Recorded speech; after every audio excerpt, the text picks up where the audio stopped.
All right, everybody, we have a real problem going on and things are starting to get scary.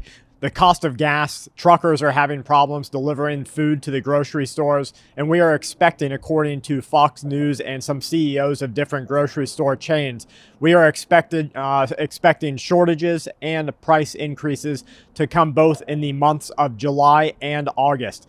I was sent this information from a trucker who delivered it via a Facebook post. It says, "I need to get something off of my chest. I generally refrain from talking politics and especially making political posts. However, I need to say this. What I'm going to post is real, not somebody that's a friend, a cousin, a sister, a neighbor, or anything that's happening to them. I own a small trucking company, and I did a little bit of research and background on his background and was able to see that he does. And this is where the fuel crisis is going in our country. So this directly affects me," he says, "you, your children, and our country. Today, I filled up my truck to deliver products that help keep our country fed.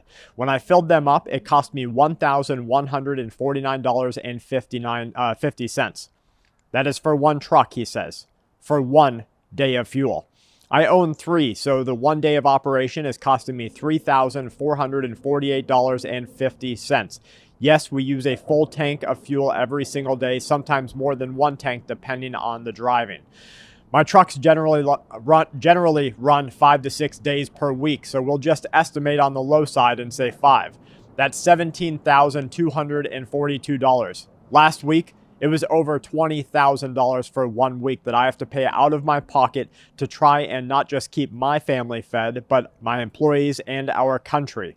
Mark my words," he says, "we are on a downhill slide to the worst recession, I note depression, that our country has ever seen. If you don't believe me," he says, "I implore you to do your own research. Trucking companies are going under left and right, literally hundreds per week." Literally hundreds per week. Literally hundreds per week. Now, when you think of trucking companies, you're not thinking of the big ones, you know, the big ones that you see all over the United States of America.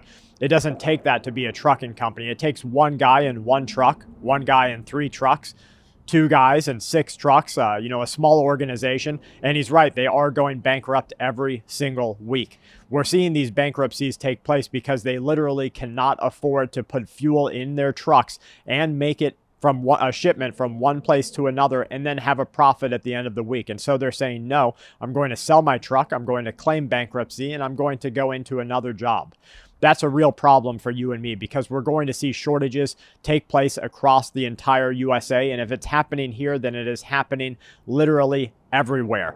You're going to start to see these problems. And when these problems start to affect the American people in a way that they can no longer deny or avoid, that is when you're going to have riots. That's when you're going to have protests. That's when you're going to have people breaking into other people's homes for food. We're already seeing food theft increase across the USA at a corporate level. You have CEOs and theft management departments all warning that they're seeing 20, 30, sometimes 60, 90% increases in food theft.